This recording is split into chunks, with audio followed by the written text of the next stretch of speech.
সবাই এবারে প্রথম কিন্তু ভোটের লাইনে দাঁড়িয়েছে তুষকালী বুথে। এই মুহূর্তে সরাসরি দেখতে পাচ্ছি নতুন ভোটার প্রথম ভোট দিল তুষকালী বুথে।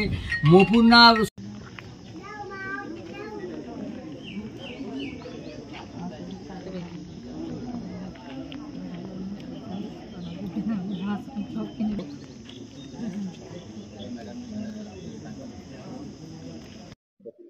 প্রথমবার ভোট ভালোই লাগছে, সবাই দিচ্ছে একসাথে, মজাই হচ্ছে দিতে, সবাই লাইনে দাঁড়িয়ে আছে।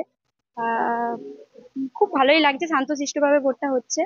আহ আর পরিবারের সাথে লাইনে? হ্যাঁ, পরিবারের সাথে সবাই আছে একসাথে। দুজন? জমজ বোন আমরা দুজন। ভোটটা কি কি চাইছেন? মানে সরকারের কাছ থেকে কি চাইছেন? সরকারের কাছ থেকে তেমন কিছু চায়নি, যা দিচ্ছে ঠিকই আছে, এবার আমরাও দিচ্ছি, যা হবে সব দেখছি। আমার নাম মধুরিমা চক্রবর্তী। ভোট আর এত সুন্দরভাবে যে ভোটটা দিতে পারছি এটাই অনেক। এই গরমের মধ্যে লাইনে দাঁড়াতে হচ্ছে। একটু কষ্ট হচ্ছে কিন্তু সব ভোট তো দিতেই হবে। তোমার নাম?